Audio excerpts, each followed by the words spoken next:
বন্ধুরা আপনাদেরকে স্বাগত জানাই কম্পিউটার হাউসে। আজ এই ভিডিওতে আমরা আলোচনা করব আপনার জমির দাগের তথ্য কিভাবে বার করবেন অনলাইনে এবং কত টাকা আপনাকে জমা দিতে হবে এই তথ্য বার করতে গেলে এবং কি কি পদ্ধতি রয়েছে এটি ফিল আপ করার। তো বন্ধুরা আপনাদেরকে দেখাবো, চলুন বন্ধুরা ভিডিওটি শুরু করি। তো প্রথমে আপনাকে এখানে সাইন ইন করতে হবে। তার আগে বলি, যদি আপনি নতুন খুলছেন আগে সাইন আপে ক্লিক করবেন, সম্পূর্ণ এই ডিটেলসটি ফর্মটি ফিল আপ করে ইউজার আইডি পাসওয়ার্ড জেনারেট করবেন, তারপরে আপনি সাইন ইনে ক্লিক করবেন। এখান থেকে সাইন ইনে ইউজার আইডি পাসওয়ার্ড এবং ক্যাপচা দিয়ে লগ ইন করে নেবেন। এরপরে আপনি সিটিজেন সার্ভিসে ক্লিক করবেন, এরপরে সার্ভিস ডেলিভারিতে ক্লিক করবেন। এরপরে দেখুন এখানে প্লট ইনফরমেশন রিকোয়েস্ট বলে একটি অপশন রয়েছে, সেকেন্ড অপশনে ক্লিক করবেন। আপনার সামনে এখানে ডিসক্লেমার আসবে, এটিকে এক্সিট করে দেবেন। আপনার সামনে এরকম একটি ফর্ম খুলে যাবে, এই ফর্মটিকে ভালো করে দেখবেন, দেখে আপনি সম্পূর্ণ ডিটেলস ফিল আপ করবেন। প্রথমে আপনাকে এখান থেকে ডিস্ট্রিক্ট সিলেক্ট করতে হবে, এরপরে আপনাকে ব্লক সিলেক্ট করতে হবে, তারপরে মৌজা সিলেক্ট করতে হবে, তারপর আপনাকে প্লট নাম্বার বা দাগের নাম্বার আপনাকে এখানে টাইপ করতে হবে। আপনি এই দাগের নাম্বার আপনার খাজনার রসিদে বা আপনি আপনার দলিলে পেয়ে যাবেন। প্লট নাম্বার দেওয়ার পরে এখানে নাম দিয়ে দেবেন, ফার্স্ট নেম, তারপরে লাস্ট নেম দিয়ে দেবেন, এরপরে ফাদার্স নেম দিয়ে দেবেন, এরপরে এখানে বাড়ির অ্যাড্রেস দিয়ে দেবেন, এরপরে এখানে ক্যাপচা দিয়ে দেবেন, এরপরে ক্যালকুলেট ফিতে ক্লিক করবেন। আপনি নিচের দিকে আসলে দেখতে পারবেন এখানে একটি অ্যাপ্লিকেশন নাম্বার এসছে এবং নাম্বার অফ পেজ এসছে, এরপরে প্রসেস ফি কত টাকা সেটা আপনি এখানে দেখতে পাচ্ছেন। আপনার যে টাকা 20 টাকা প্রয়োজন হবে এই প্লট ইনফরমেশন বার করতে বা দাগের তথ্য বার করতে।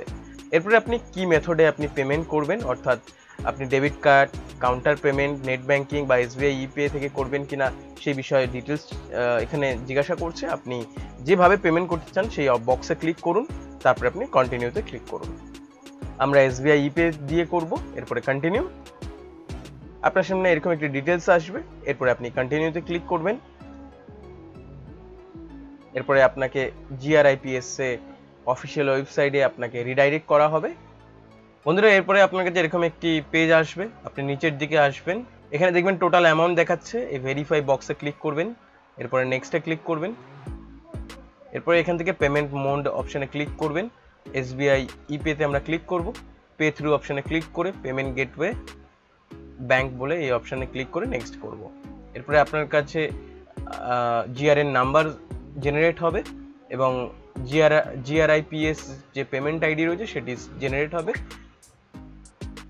এরপরে আপনি ওকেতে ক্লিক করবেন, নিচের দিকে আসবেন, এরপরে আপনার সামনে পে নাও অপশন রয়েছে, ক্লিক করে দেবেন।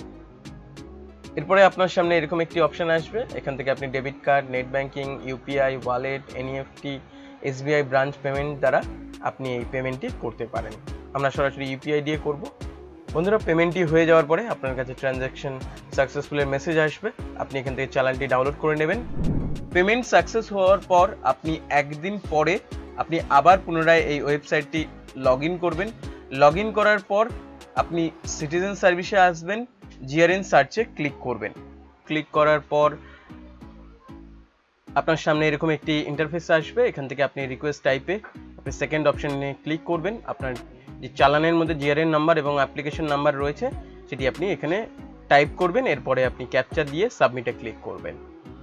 সাবমিটে ক্লিক করার পর আপনি ডান দিকে আপনার অ্যাপ্লিকেশন নাম্বার এবং জিআরএন নাম্বারটি তো অবশ্যই দেখতে পাবেন এবং পেমেন্ট ডিটেলস পাবেন, পেমেন্ট ডেট এবং অ্যাকাউন্ট হেড কোন ব্যাংক থেকে আপনি করেছেন, অর্থাৎ আপনি কিভাবে পে করেছেন, ব্যাংক নেম আপনি দেখতে পাবেন, কত টাকা জমা দিয়েছেন সেটি দেখতে পারবেন। এরপরে আমরা নিচে আসব, এখানে একটি আপনি সাবমিট বাটন পাবেন, এখানে ক্লিক করবেন।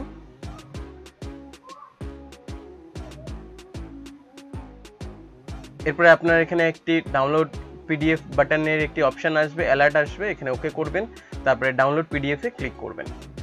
এরপরে আপনি পিডিএফটি ডাউনলোড করে নেবেন। তো বন্ধুরা ডাউনলোড হওয়ার পর পিডিএফটি আপনি এরকম দেখতে পারবেন।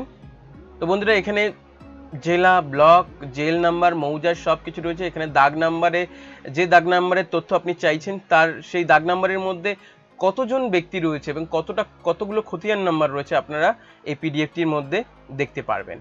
এটিকে আপনি প্রিন্ট করে নিতে পারেন। বন্ধুরা আজকের এই ভিডিওটি আপনাদের কেমন লাগলো অবশ্যই কমেন্ট করে জানান। যদি ভালো লেগে থাকে ভিডিওটিকে লাইক করুন, শেয়ার করুন এবং আমাদের এই চ্যানেলটিকে সাবস্ক্রাইব করুন।